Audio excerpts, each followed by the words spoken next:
भारत माता की, भारत माता की, भारत माता की।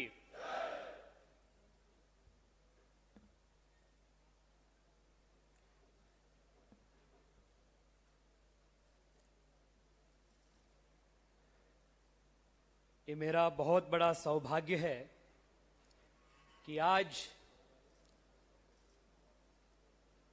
माननीय प्रधानमंत्री श्री नरेंद्र मोदी जी के जन्मदिन पर गुजरात में आप सबके बीच में हम सबके विश्वप्रिय नेता माननीय प्रधानमंत्री नरेंद्र मोदी जी का जन्म दिवस को मनाने का सौभाग्य मुझे आज मिला है। What a great opportunity this is. साथियों,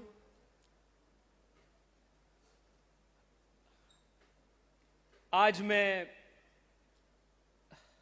एयरप्लेन में जब बैंगलोर से गुजरात आ रहा था,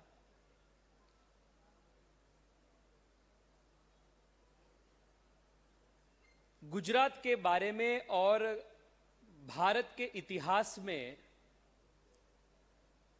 गुजरातियों के बारे में, उनके कंट्रीब्यूशन के बारे में मैं ऐसा सोच रहा था। I was just thinking about it. And when I was about to land in the Sardar Patel international airport, I literally had goose bumps. Mahatma Gandhi ji से लेकर सरदार पटेल तक टॉवरिंग इंटेलेक्चुअल्स लाइक के मुंशी जी से लेकर the founders of the great Tata empire,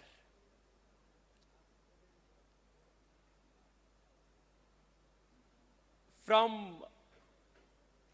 men who resurrected and gave the renaissance for culture and religion in India, the Swaminarayan Parampara, to even Dayananda Saraswati,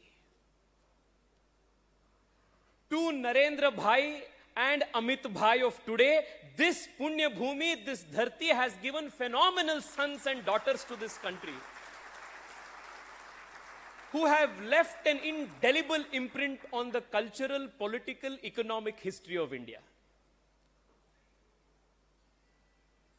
I consider it a great fortune that today all of you have given me the opportunity to come here on this Punya Bhumi, this Rashtra Bhakton ka Dharti, and see all of you, derive inspiration from all of you, and celebrate the most popular leader in the history of human race, Narendra Modi ji's birthday amongst all of you. When I say that our Prime Minister is the most popular democratically elected leader in the history of humankind, it is a fact. आप सोचिए, जब 2014 में और 2019 में general elections हुआ, the population of India, the electorate of India is so vast and large that it is bigger and far higher in number than the population of many countries put together. And my Prime Minister, our Prime Minister, and a proud son of this soil,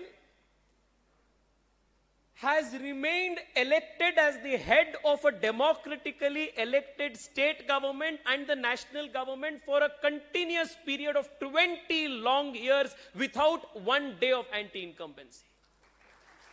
No leader in the history of the world has achieved a parallel feat like this. I thank my Yuva Morcha Adhyaksh, जिन्होंने जिम्मेवारी लेने के बाद पूरे प्रदेश में नया ऊर्जा के साथ युवा मोर्चा कार्यकर्ताओं को हर दिन प्रेरित कर रहे हैं, ऐसे मेरे भाई प्रशांत कोराट जी को हृदय से मैं धन्यवाद करता हूं. Thank you so much, Prashant ji, for giving me this opportunity to come amongst all of you. Yuva Morcha के महामंत्री भाई रोहित चहल जी, राष्ट्रीय उपाध्यक्ष सुश्री अपराजिता जी, नेशनल पॉलिसी और ट्रेनिंग इंचार्ज भाई वरुण झवेरी जी, गुजरात से नेशनल एग्जीक्यूटिव कमेटी में शामिल हुए ऐसे रवि देसाई जी, आलोक जी, अक्षय जी, सुप्रीत पटेल जी, गुजरात के युवा मोर्चा के प्रदेश महामंत्री नरेश जी, कौशल जी, अहमदाबाद के अध्यक्ष विनय जी, people behind organizing this program successfully, Darshak Thakur ji, Kashyap ji, Mayur ji. And the moment I have come inside this auditorium, the kind of energy that I see in this place, thanks to all of you. Thank you so much for coming here and making this program a wonderful success. I look forward to the question answer session, but before that, I just want to make a brief comment on a few things. Friends,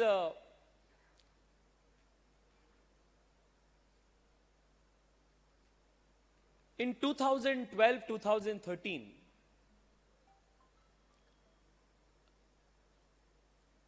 as somebody who was in the final year of college,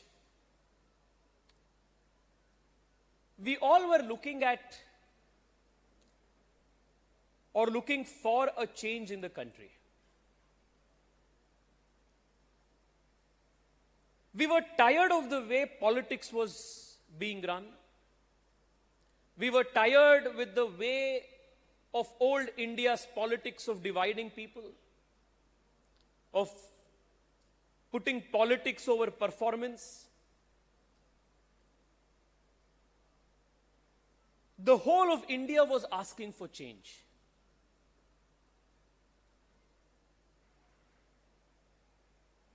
While the sun rises from the east, change and revolution in India has always come from the west. Whether it was the leaders during the freedom movement or the new India revolution that the Prime Minister heralded from 2014, it was this land of Gujarat which has always given great sons who have heralded revolution in the country. I can tell you that people in Bangalore, young people of Karnataka, if not more, we love the Prime Minister as much as all the Gujaratis here. And this love started not from 2014 or in 2019, but it started from the days when he was the Chief Minister of Gujarat. All of us wanted a leader like the Prime Minister for the country. And after 2014, the country is witnessing the rise of a new India. From aerospace to LPG connections. From sports to startup.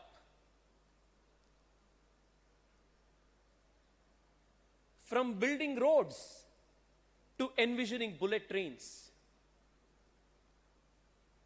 From a new drone policy to revamping the NCC.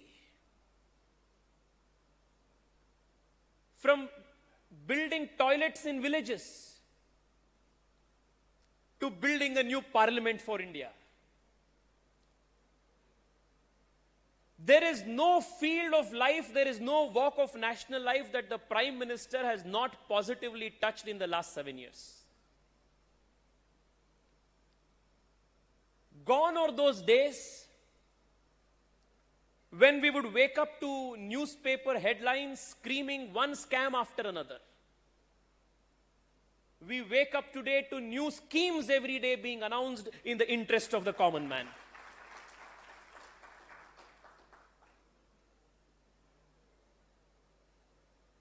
There is a new energy in the country today.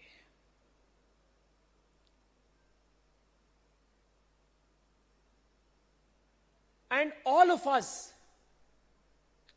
are extremely fortunate to be witnessing an India which is on the rise, which is on the move, and which is eager to change for the better. हम जब नए भारत का बात करते हैं, क्या है नया Bharat? What is new India? Friends, there are many factors and aspects to new India. But if I were to assess and say in one line, this new India, of which you and I are a part of, does not shy away from solving problems of the past. This is a problem-solving India. From past 60, 70 years, our Jawans had not got proper pensions. Our Prime Minister ensured that the veterans and the Jawans got better pensions, and the problem, a legacy problem of OROP, was solved. This is an India that wants to solve problems. From the last 70 years, no government in the country wanted to touch the subject of Article 370. Leaders in Jammu and Kashmir who belong to the separatist movement warned of bloodshed across the country. One of the most important qualities in a leader in politics must be the courage of conviction. A problem that was pending from the last 70 years.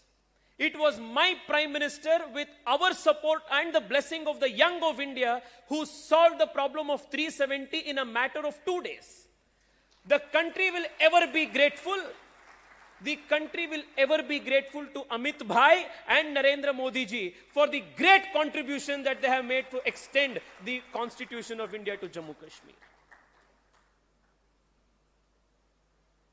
New India is a problem-solving India. We don't like to keep the baggage of the past. From last 500 years, the Hindus of this country wanted to reclaim what was rightfully ours. We fought every day. We waited for 500 years. In the most peaceful and constitutional means, we re-established the identity of Bharatiyata in Ayodhya, thanks to Prime Minister Narendra Modi. This is a problem-solving India. We have no baggage of the past, but we have hopes for a bright future. And this is an India where our Prime Minister is keeping immense hope on the youth of this country. Friends, just imagine 2014, the political map of India. Kashmir से लेकर कन्याकुमारी तक हर प्रदेश में ऐसे political parties होते थे जो private companies के नाते काम करते थे. They were all family establishments. Where could young people, young karyakartas, young capable men and women who wanted to contribute to the country, we couldn't even dream of making a space for ourselves in politics.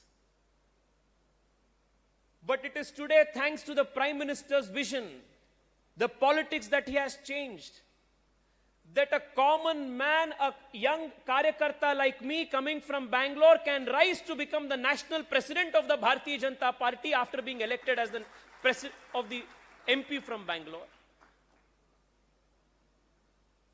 A young karyakarta like Harsh Bhai can become the MOS for home and independent charge for youth, sports and culture in the Ministry of Gujarat.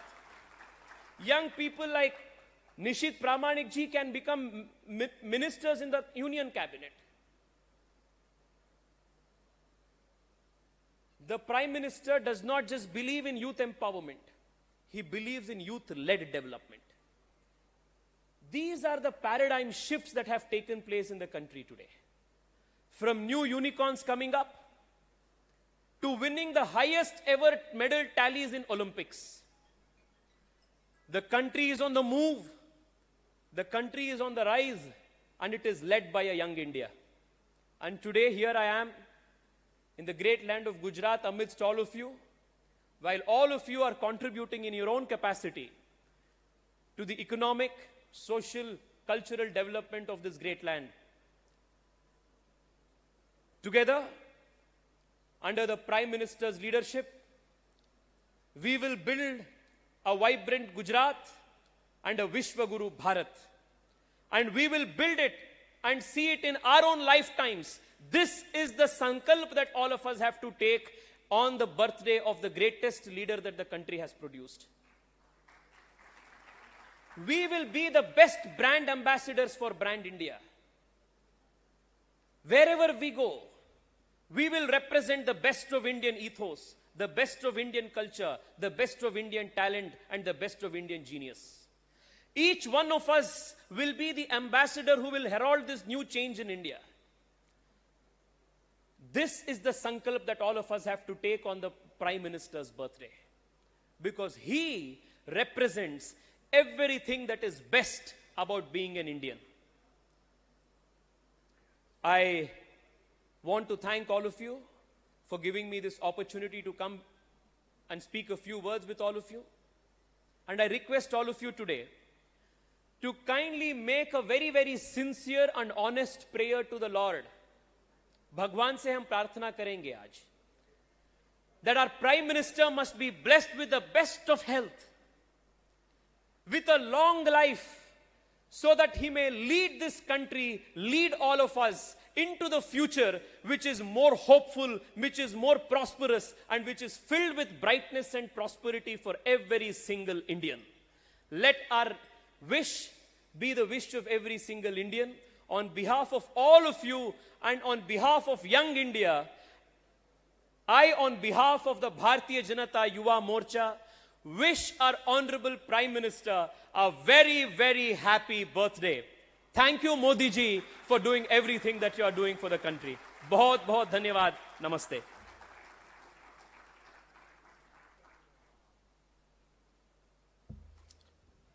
Thank you, Surya ji. Now, we'll move on to the Q&A session. આપણને 700 થી વધુ સવાલો મળેલા, બધા પૂછવા તો શક્ય નથી કારણ કે સમયની મર્યાદા છે. We received more than 700 questions. We have, as they were in Gujarati, we have converted them in Hindi or English, and we have selected 11 questions from different fields. And Mike.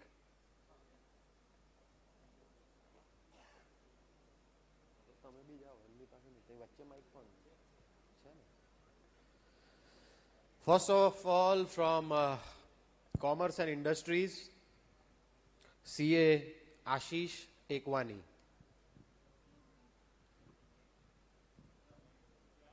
Ashish bhai, there is. Namaste, Surya sir. We have often heard about Honorable PM making India a 5 trillion economy. As a chartered accountant, I have seen the ease of doing business. I would like to know what are the critical measures that are being taken for making India the 5 trillion economy, and what are the steps that the country is taking in the same regard? Thank you so much.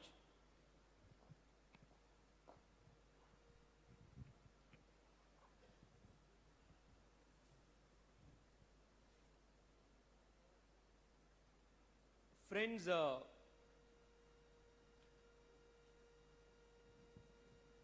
one of the biggest curses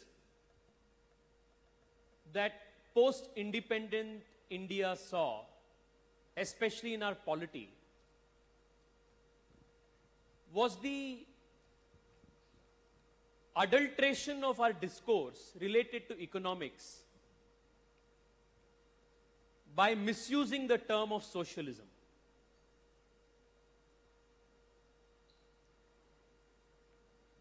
Starting from the first Prime Minister to the Prime Minister who presided over the decade of decay from 2004 to 2014, with the honorable exception of the NDA one headed by Atalji, every single government focused its energies on redistribution of India's poverty, but did not focus on creating prosperity in India. Modi ji comes from Gujarat, creating prosperity and creating business perhaps is in his DNA, which is why from 2014 the country has taken and pursued policies which are pro-market, which are pro-entrepreneurs, and which are pro-wealth creation. There were so many policies in India, laws in India, which stifled our entrepreneurship, which did not allow young people to create new products and companies and businesses, where in the name of license, permit, Inspector Raj, people were harassed. There were laws that were made, which were made during the time of the British, which were still in our statute books, which were being used to harass our people and entrepreneurs. Access to capital was difficult. Starting a business or winding up a business was extremely difficult. And achieving prosperity and creation of wealth was never seen to be an aspirational thing. But what our Prime Minister has done in the last 7 years is change all of these things 360 degree. More than 1,000+ legislations which were not relevant for today, which did not support entrepreneurship, have been deleted and removed from the statute books. And the life of our entrepreneurs and businessmen have been made easy to that extent. आप सोचिए 2014 के पहले हम ease of doing business, good governance, startup, stand up, ऐसे जो चीज हम आज बात करते हैं हमारे political discourse, need to manage the officers if you want to run a successful business. But today I am meeting in whichever city I go, senior entrepreneurs and businessmen as well as youngsters who were earlier outside of India coming back to India and saying that India is the destination of tomorrow, India is the destination of future, and here is where we will come and invest.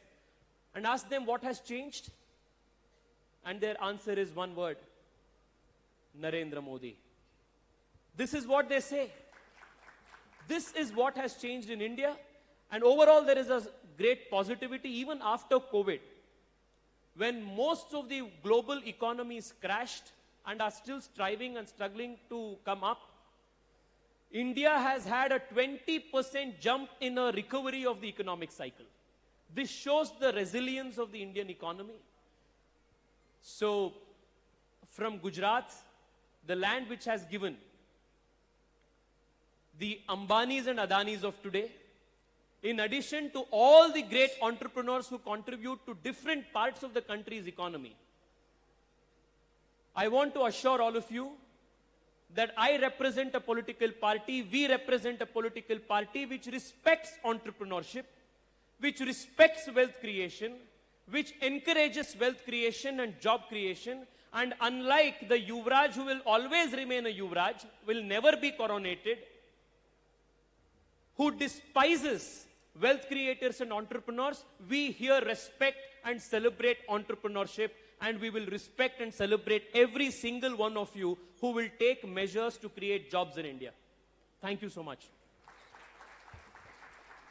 Next question is from an advocate, Shri Pradeep Dabhi. Pradeep bhai? हाँ जी. Ji. नमस्कार तेजस्वी On साहब. the left. नमस्कार. Tejasvi ji Prashant on the sir. left. नमस्कार Right. नमस्कार yes नमस्ते नमस्ते yes sir. मेरा question है, भारत में पिछले 6 साल से कानूनी ढांचे में साहसिक कदम उठाए हैं, जैसा कि ट्रिपल तलाक, धारा 370 को समाप्त करना, सीएए बिल पास करना. कुछ अन्य महत्वपूर्ण क्षेत्र कौन से हैं जिसके बारे में आपको लगता है कि देश को कानूनी सुधार करने की आवश्यकता और भी है?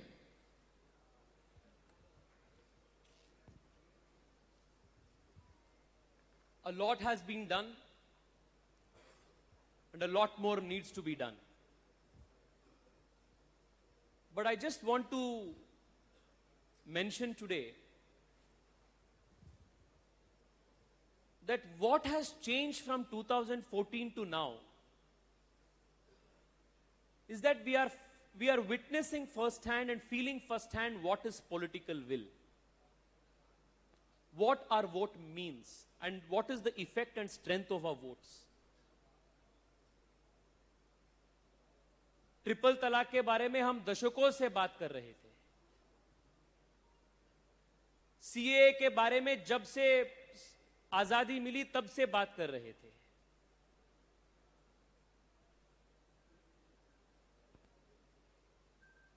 Our party's genesis was because of our संकल्प of abrogating Article 370. 70 साल से हम चर्चा कर रहे थे.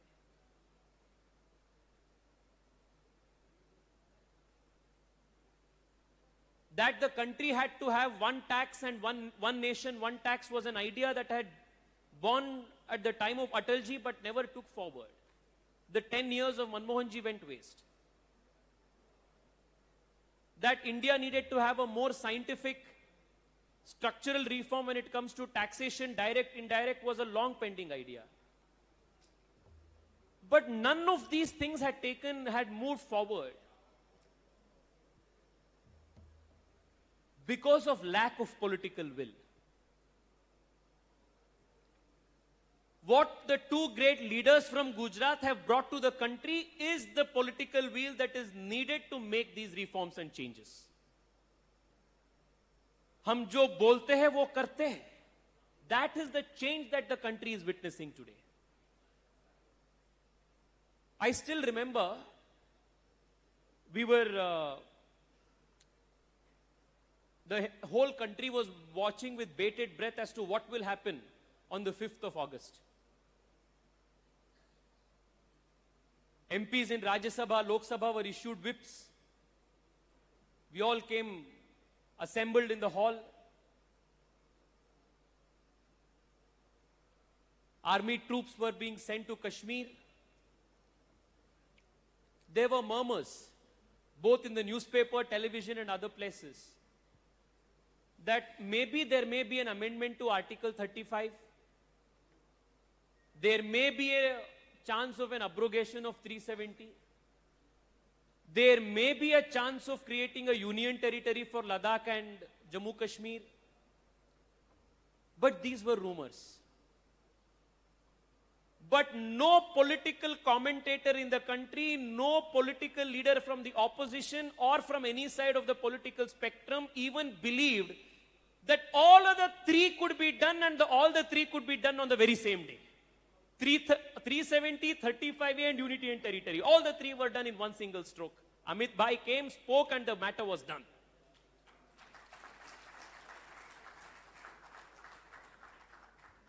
This display of political will is one of the greatest strengths of the Prime Minister and his government. बहुत सारे लीगल रिफॉर्म्स बाकी है. 2014 में जुडिशियल रिफॉर्म्स का भी हम प्रयास किए थे. Perhaps if you look at the Constitution of India, as a practicing lawyer, I'm sure you will join cause with me. The Constitution or the founding fathers never envisioned a system where judges will appoint judges in a very opaque system. No country in the world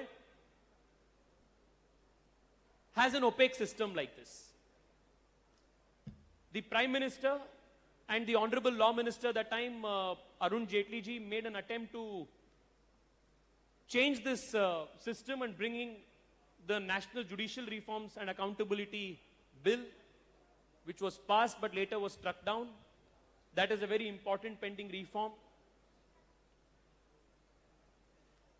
The commitment to uniform civil code is a very important commitment of this country and our constitutional promise from a very long time. That is again a commitment that is pending.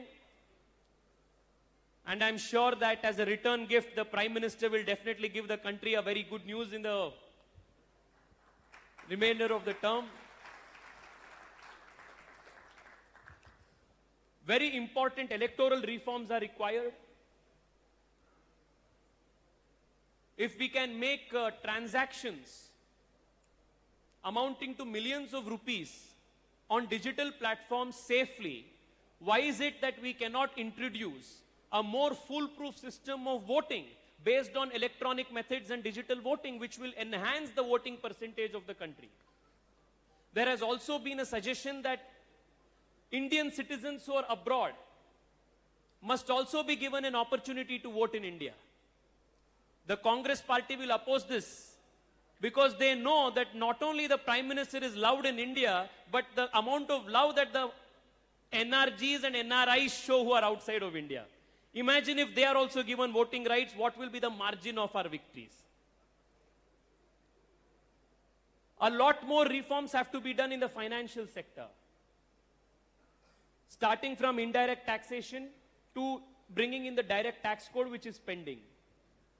So from infrastructure to from finance to law to more important civilizational matters like revisiting certain aspects of our wrong interpretations of the Constitution, bringing about all of these very important legal reforms, which will have a very, very long-lasting impact on the economic, political, cultural, and spiritual vibrancy of the country.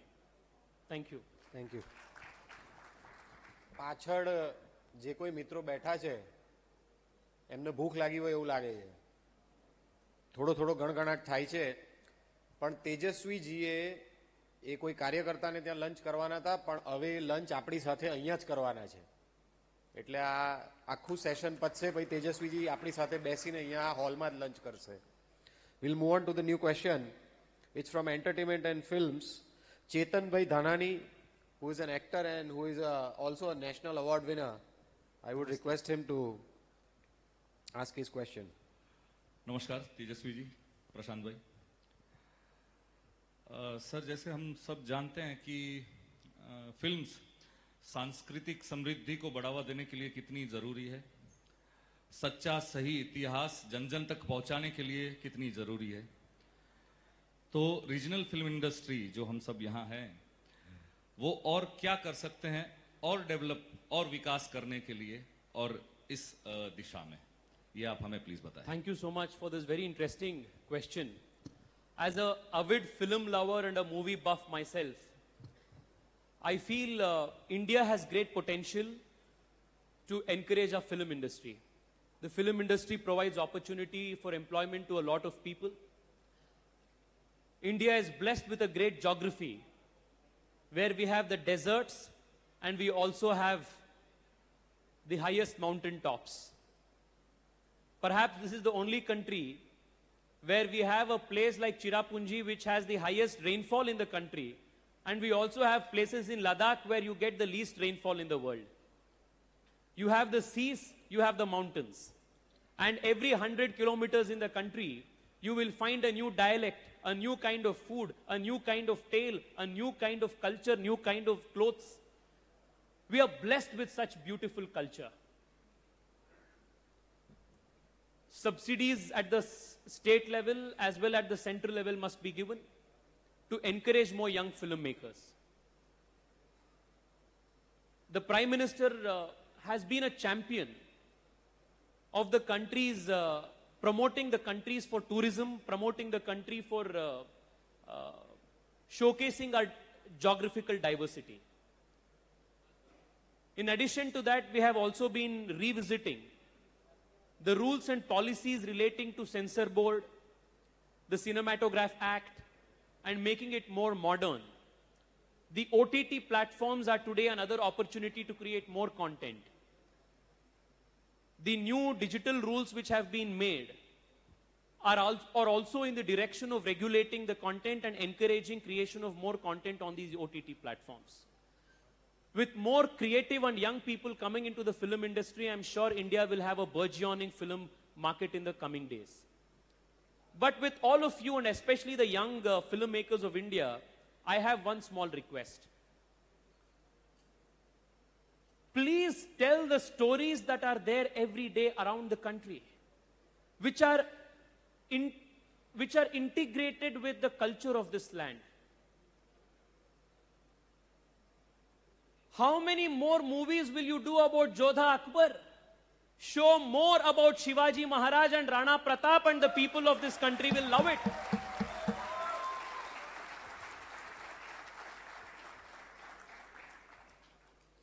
When was the last time? I mean, I do not remember. The last time 100 crore rupee budget movie was made on, say, the story of Krishna Deva Raya, who saved Hinduism in the whole of India and in the south of India especially. Why can't we make 100 crore movie on Birsa Munda? Why can't we make stories and tell the great stories from our hinterlands of Odisha? If you go to Tamil Nadu, you will find temples which are standing from the last 600 years, 700 years, which are an architectural marvel. When will we indigenize our filmmaking? When will we come out of this deeply ingrained colonial consciousness that is troubling all our filmmakers? While we see 100 movies showcasing the love in Taj Mahal, why can't we celebrate the architecture of the Brihadeshwara temple or the great temples in Hampi in Karnataka? Why cannot every single story involving a young boy and a girl, why cannot it be the love stories that you will find in the lores and the Janapada tradition in the great songs of this country? This country has such amazing stories to offer.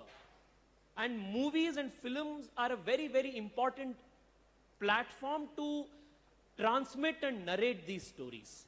So with young filmmakers like yourself, my request is very simple. Make Indian movies with Indian content for the Bharatiya population with the Bharatiya narrative in it, and the Bharatiyas will love it.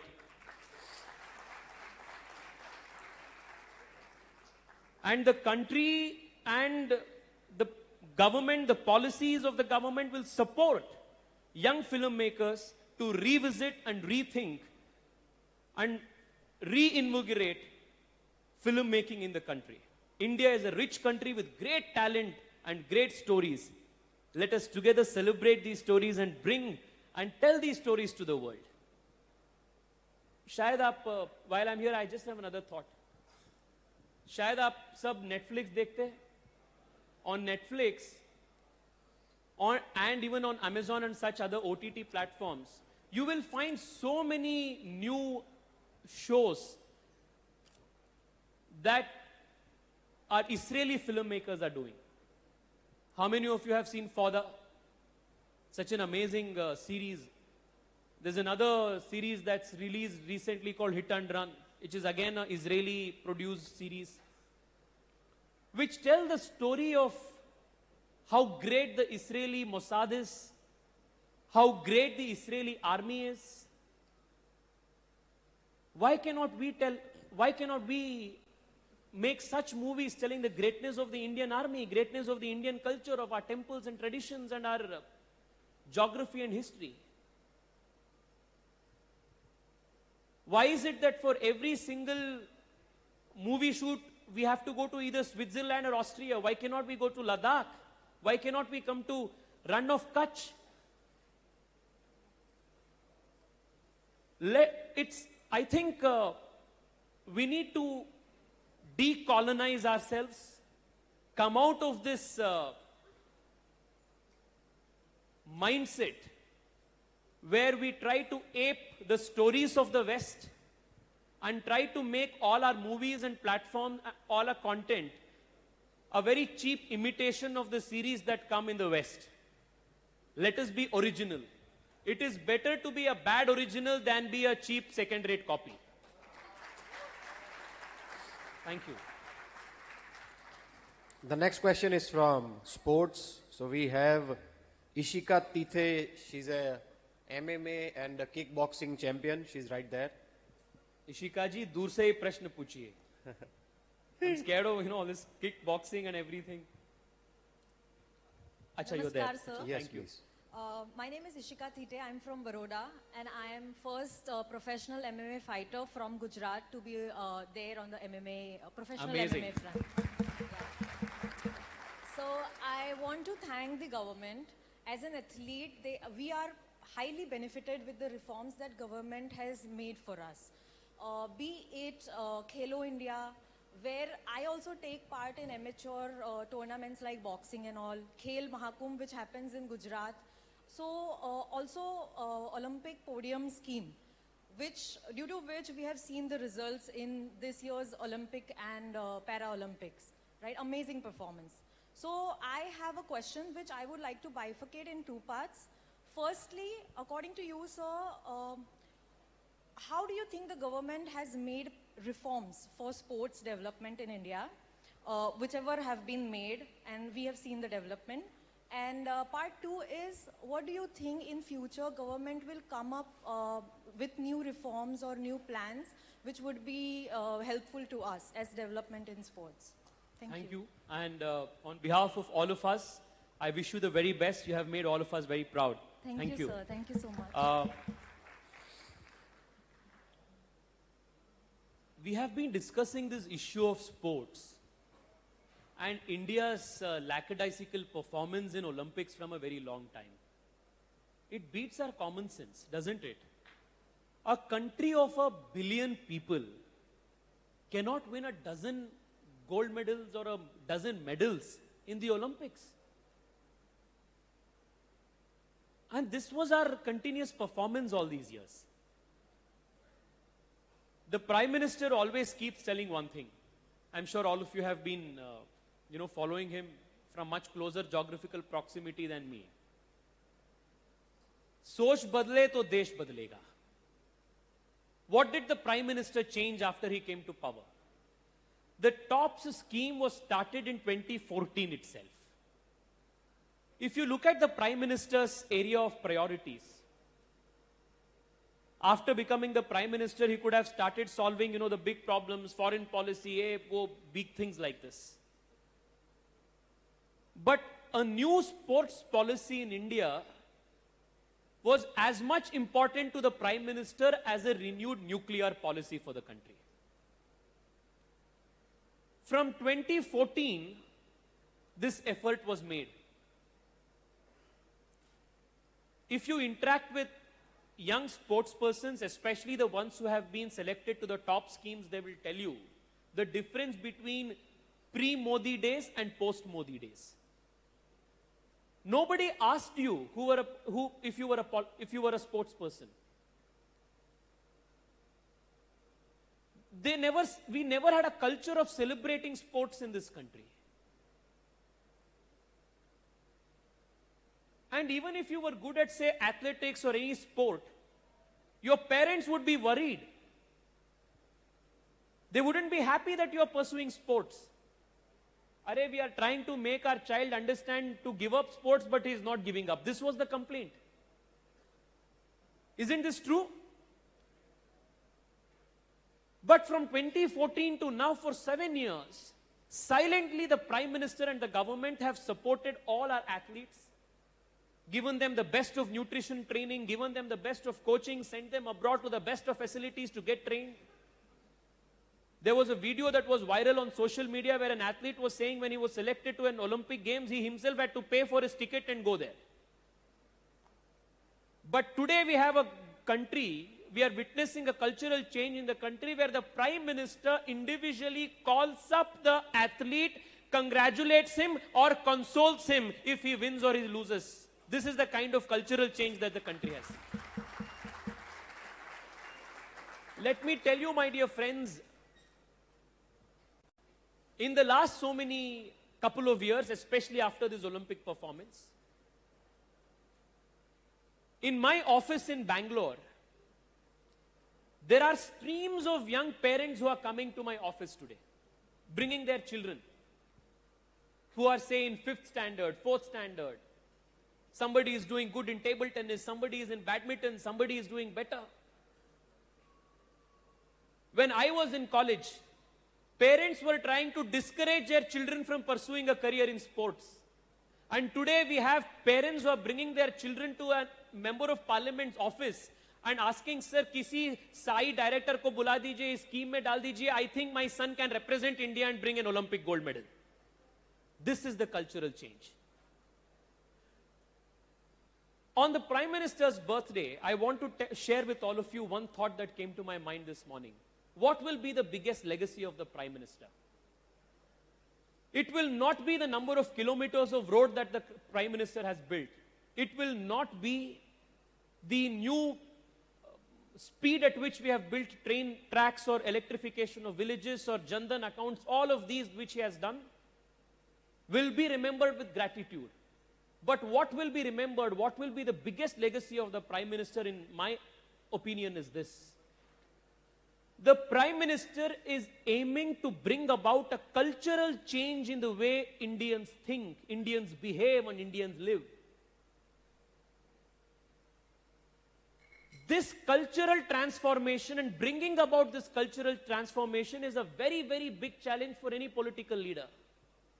You can build toilets, but you cannot make a young person, a young child going to school, understand the value of not littering the street. What my Prime Minister is doing is he is not only building the toilet in the village, but he is making a cultural change where the young child says it is wrong to litter the street. This is the cultural change.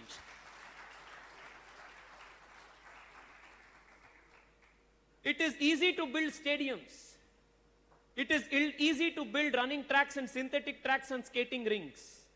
But what is difficult is to revive and bring about a sporting culture in India where a young guy who is good at a particular sport and his parents are ready to put in all effort, decades, 7 years, 10 years, 15 years, knowing fully well that this country will respect his dedication, will respect his perseverance, and that young man will have the ability and the opportunity to represent India at the Olympics.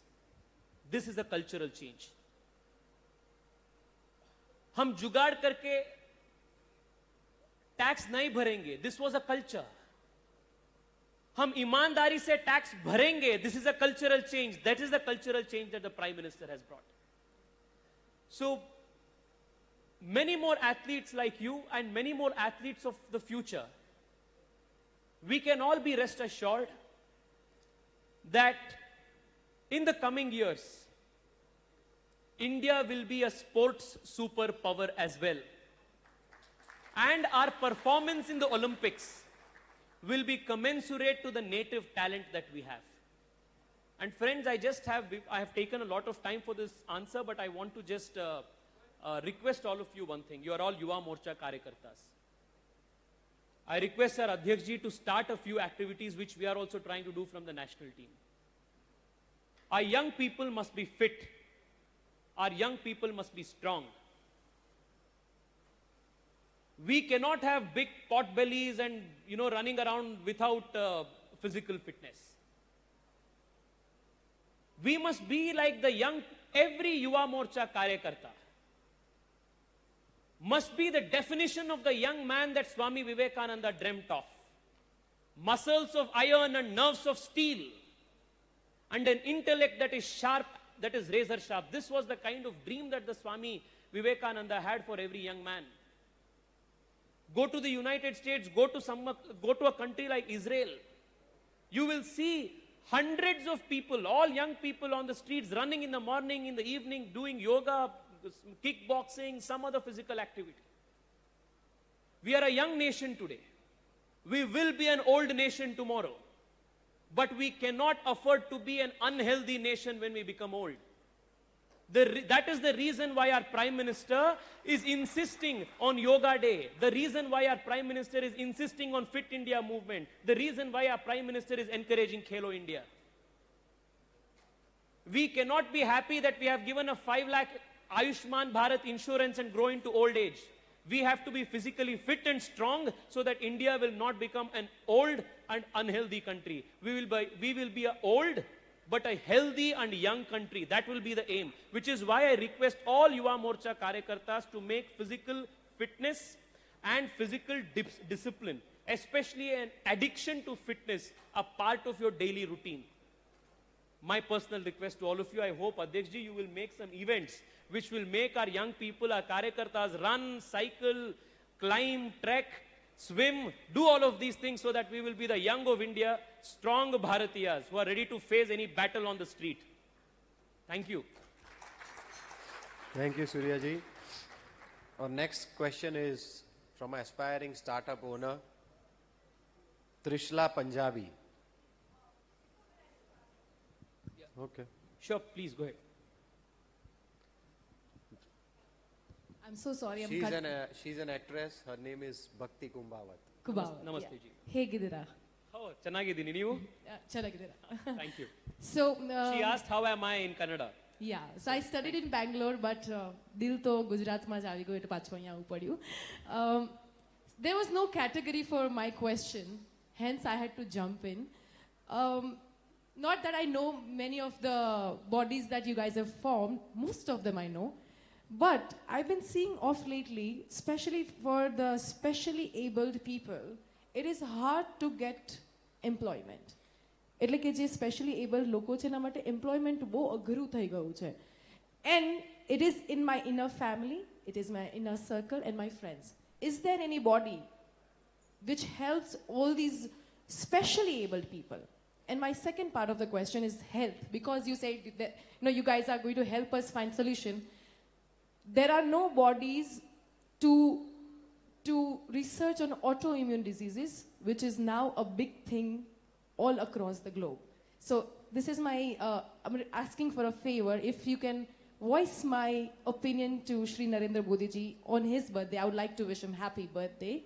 But if there are two bodies, A, for helping specially able people to get employment at the same amount of payment, same rate. And Sure. second, autoimmune diseases जिनके research नहीं हो रहे हैं और जिनको autoimmune disease Yeah, होता है got it. उनको insurance भी नहीं मिलता है. Yeah, I am aware, yes. Thank you, madam. Very important 2 points. I'll be very brief. One is with respect to the specially abled people.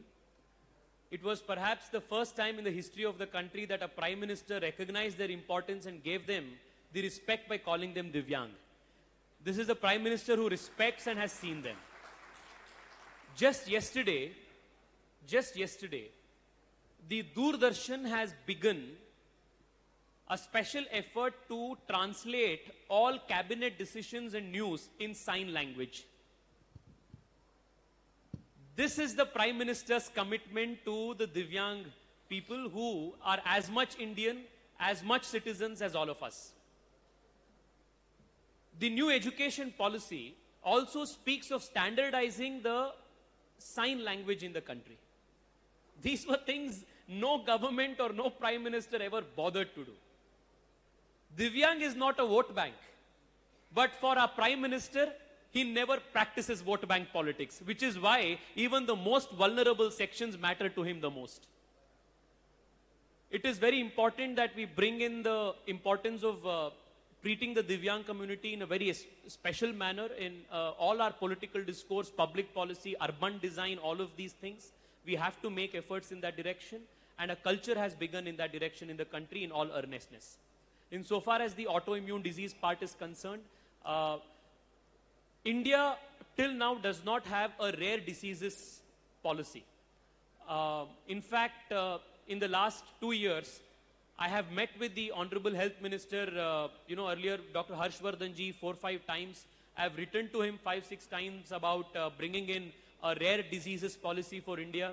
And he has been very sympathetic to the cause. He has told me that the government is aware of the vacuum in this policy sphere, and the government is keen to legislate and bring in policy to bring in, or rather address the gap that is very important. Thank you for highlighting that issue. There are so many people who are struggling with autoimmune diseases and rare diseases, and the country, I'm sure, will move towards bringing in a rare diseases policy. Thank you. Trishla. So, hello, my name is Trishla Punjabi and I am a startup founder. So, I started my startup when I was a student, when I was 21 years old, and I'm currently incubated in Gujarat University Incubator GUSEC. And first of all, I would really like to thank you and BJP and Narendra Modi for the Startup India policy. I mean, it has personally impacted me in a brilliant way and many other startups like me. So, my question is that going forward, how can the country further develop the startup culture and create more opportunities for us young people? So like as Narendra Modi says, Atmanirbharta, and I feel that startups are one of the best ways to achieve that. So how can we go further in our goal to create that? I have already answered this question broadly when I was speaking about the first question itself. Unfortunately, entrepreneurship, wealth creation, profit making were never seen as good things in the country. In the name of socialism, we ensured that people remained poor. The object of the founders of the constitution was to create enough wealth so that wealth can be redistributed. But unfortunately, what happened was we ensured that the people remained poor and poverty was redistributed. That has fundamentally changed. More and more young people are taking risks today. If you ask any guy who is out of college, he's ready to take up a new idea, work on a new idea, because he knows that there is a culture in the country which will support it. I wish all of you the very best, more young people like you who can come out. If you come to Bangalore, if you go, I was in Hyderabad a couple of weeks ago. The Tea Hub in Hyderabad is a big initiative which is incubating so many startups. The IIM in Ahmedabad is doing something phenomenal with their entrepreneurial cell. So, I would just say this. Young Indians have had enough of being a poor country. We know that India has the resources and the strength and the intelligence to become a rich and prosperous country. We were deliberately kept poor by policy. Our politicians and our people in power kept us poor. If they had let us free, we would have been rich. So this cultural change has taken place in India, and the startup culture is only a byproduct of this cultural change that has taken place. So I'm sure that in the coming days, we will have many more number of unicorns, many more number of startups which will go IPO. We will have young startup founders who will go on to build products and ideas which will actually drive the technological revolution for the coming decades and the coming century. I was in IIT Madras a week ago, to inspect their 5G test bed. I want to share this with all of you, my dear friends. Most of the young people that I met there are in the age group of 22, 23 to 25. Most come from humble families who do not even know to speak proper English. Unfortunately, in this country, speaking English has become a certificate for intelligence thanks to a lap-sided education policy that we followed all these years. But all of them are building the radio network that is required to make India Atmanirbhar in the 5G game. If that India does not do, we will be at the mercy of companies like Huawei and others who are the Chinese hegemonies. But a young Indian from Tamil Nadu, from Salem, from Anantapur, from Kadapa, some small places like these, they are coming forward to build cutting-edge technologies which will actually make India Atmanirbhar in 5G. India has the resource, India has the talent, India has the natural resources to support it.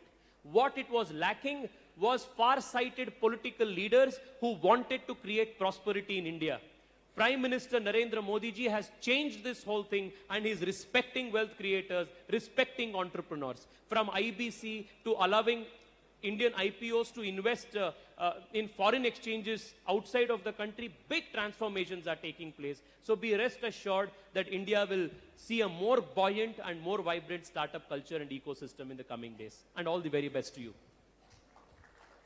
We also have doctors in the house. There is a question from Dr. Abhijit Munshi.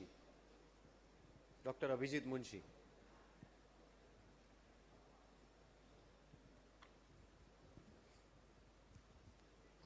Very good afternoon, sir. Good afternoon, sir. Sir, my question is, when we used to hear that polio vaccine used to take 20 years to develop, when the pandemic struck, we as doctors also thought that it's going to take some years for the new vaccine to develop. But in last 1 year, sir, what we saw was that not only the government made some indigenous vaccines, but we also gave a huge number of shots to the people of the country, maybe probably few crores, more than 75 crores to be precise. Sir, your thoughts on this? When people ask what is New India, this is the answer for New India. An India which was standing in queue,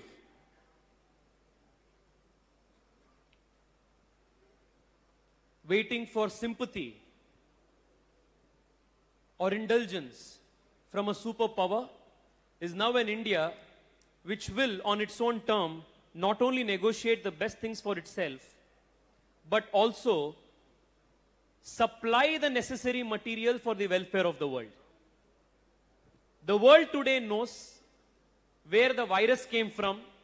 The world today knows where the vaccine also comes from. This is the change that has taken place in New India under the Prime Minister. I want all of us to, for a minute, thank all those amazing Indians who have worked so hard to make this happen. People who are in the pharmaceutical industry, people, the scientists in these laboratories, or officers who are facilitating these things, the back-end staff who were working in institutions like SII or Bharat Biotech, private entrepreneurs who actually put in crores of rupees, risking all of it, so that India will have a vaccine. The vaccine success story of India is as much a success of the government as much as it is about India's private enterprise. Where would we be if we did not have a Bharat Biotech? Where would we be if we did not have a SII?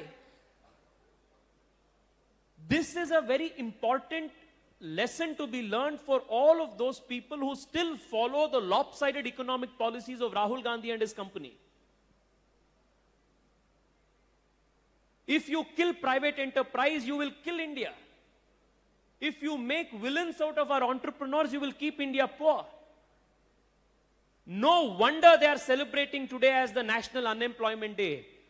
I wish they will remain unemployed for the rest of their lives so that India can remain employed and prosperous.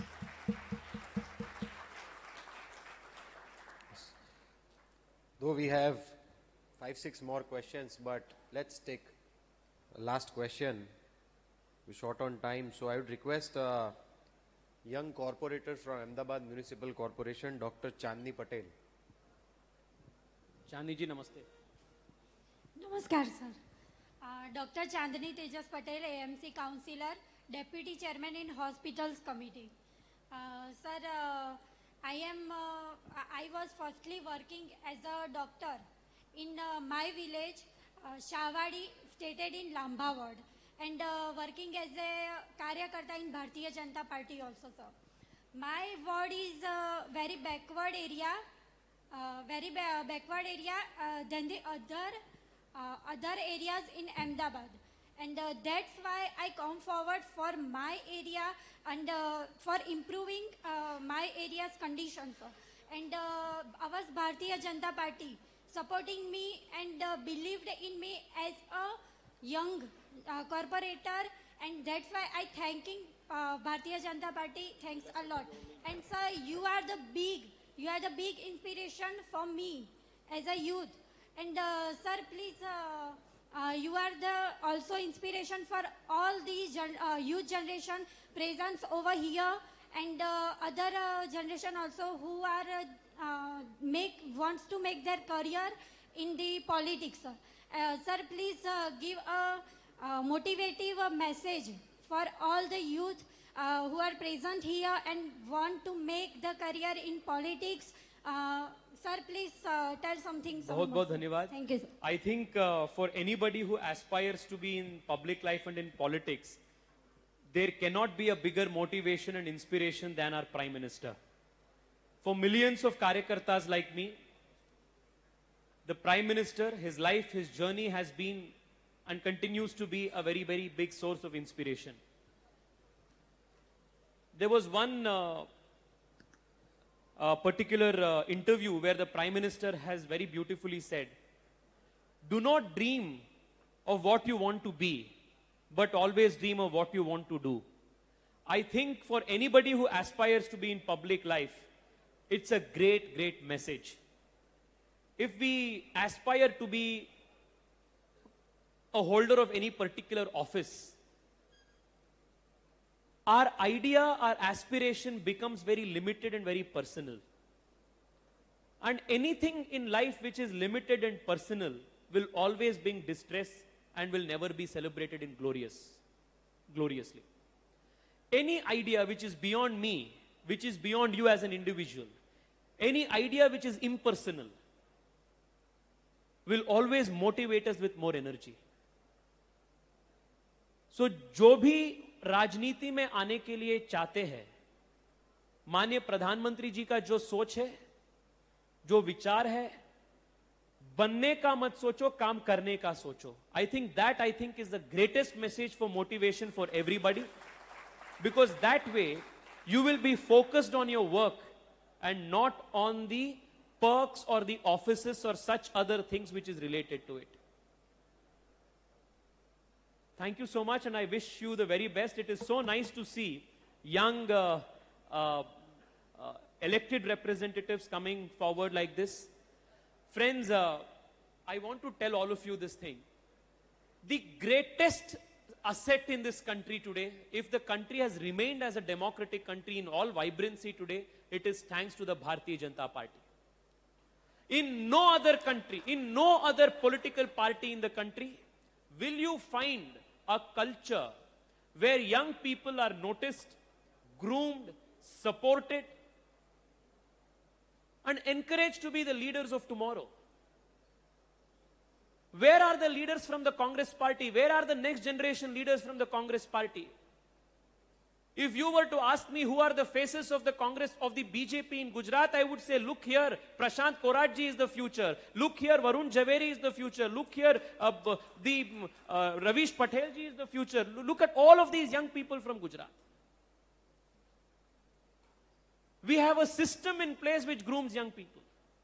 Have you seen any political party in the country which has a Yuva Samvad like this, where there are no big political leaders coming and giving you opportunities, where self-created platforms are made available like this, where a young state president, a young national president sits amidst a young bunch of young achievers from the state and discusses the future of the country? This is the Bharatiya Janata Party's culture. This must be celebrated, this must be owned, and this must be taken forward. I wish you the very best, Ji. Thank you. Sir, we have shortened your lunch time because we are also receiving some questions from the audience. We'll take last two questions. I will be as brief as possible. Yes, we'll take last. One is from a Mahila Sarpanch, Kanish Fatima Ji. Kanish Fatima Ji. Namaste Ji. बोलिए बोलिए.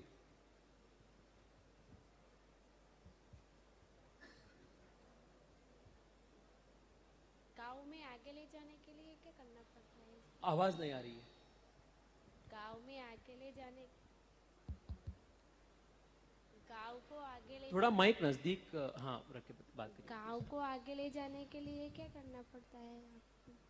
गांव को आगे ले जाने के लिए। जी, उन्होंने, she had her question. I have the question in Gujarati, so I'm going to translate it for you in Hindi. That there are many schemes. पिछले 6 वर्षों में उज्ज्वला, स्वच्छ भारत आदि जैसे कई महिला सशक्तिकरण योजनाएं देखी है। आप इस तरह की योजनाओं को भारत में महिला सशक्तिकरण का रुख बदलते हुए कैसे देखते हैं? And how do you see the government taking forward villages? Thank you.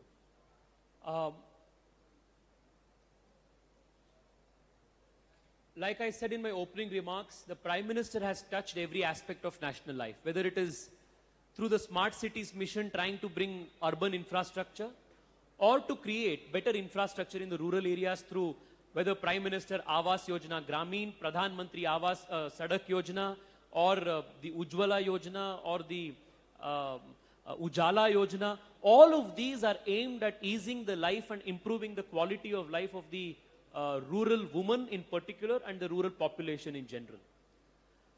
India is still has a significant number of people in its villages. Through digital penetration of our government services, we have ensured that the government reaches the people in the village. Building infrastructure in the village has enabled people to become financially more prosperous in the villages. Friends, have you thought about this?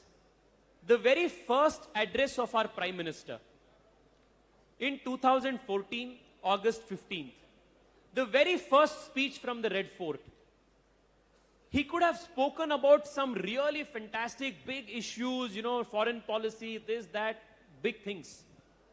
But our Prime Minister's commitment to the welfare of our women, giving respect to our women, is so primary to his commitment as an individual as well as the head of the state. The first commitment he made from the ramparts of the Red Fort was to build toilets in the rural parts of the country so that our rural women could respectfully ensure that they could go and, you know, attend to nature calls private in a respectful manner. No Prime Minister had spoken about these issues. This shows the commitment of our Prime Minister. Whether it is Ujala, whether it is Ujjwala, whether it is Grameen Sadak, whether it is priority for women in Mudra, whether it is priority for women in stand-up. And even the house registration which is done under the Prime Minister Awas Yojana is done in the name of the woman who is the head of the family. These are the important steps that the Prime Minister has taken to ensure that the women are respected, women are empowered, and women lead the development in India.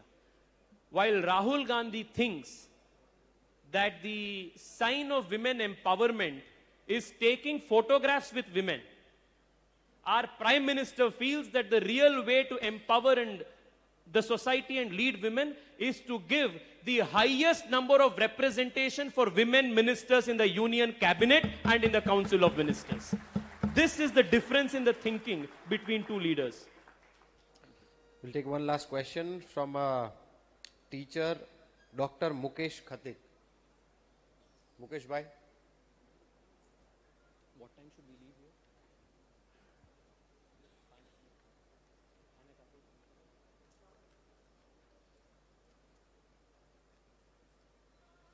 Mukesh ji नमस्ते, बोलिए बोलिए।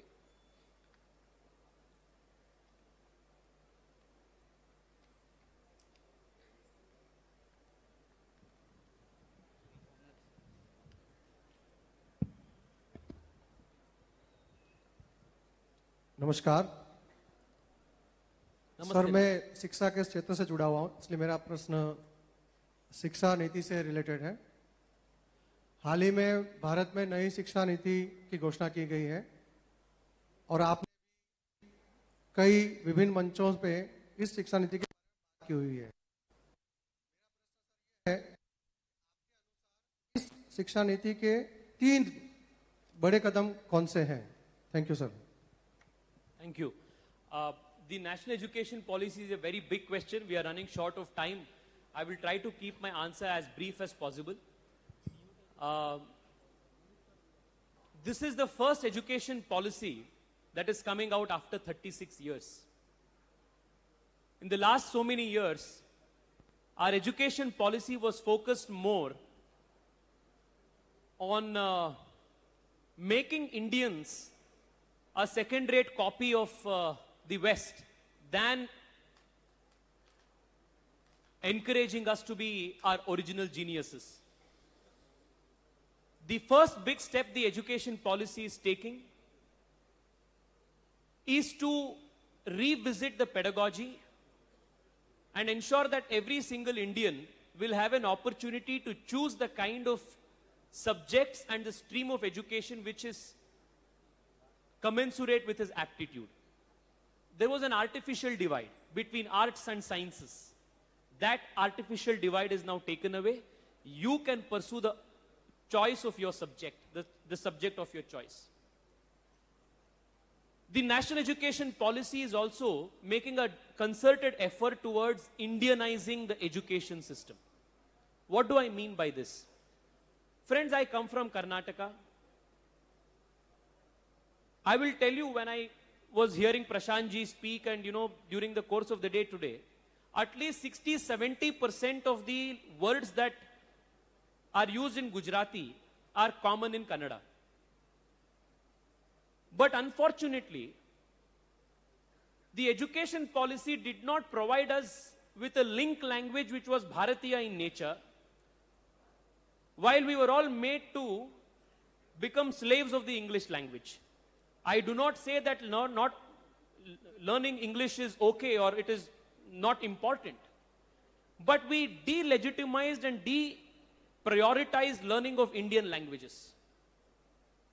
I will give you a very humorous example and I will conclude as to what is the important change the NEP is trying to make. A few years ago, as a Vidyarthi Parishad Karyakarta, I was traveling in the north part of Karnataka, which, like some parts of Gujarat, is very arid and dry and waits for rainfall through the year. I went to the house of a Kisan.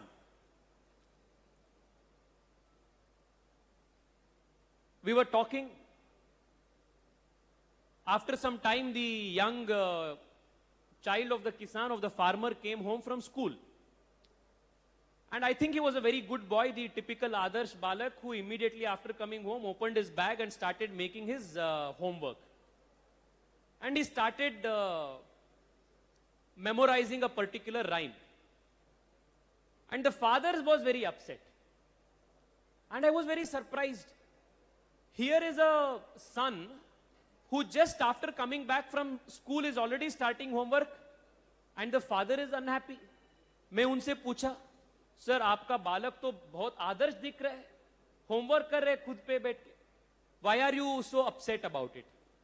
उन्होंने मुझे बताया, sir पिछले 3 साल से ठीक से बारिश नहीं हुई है, and here is my son who has come back from school every day and starts singing this rhyme, rain, rain, go away, little Johnny wants to play.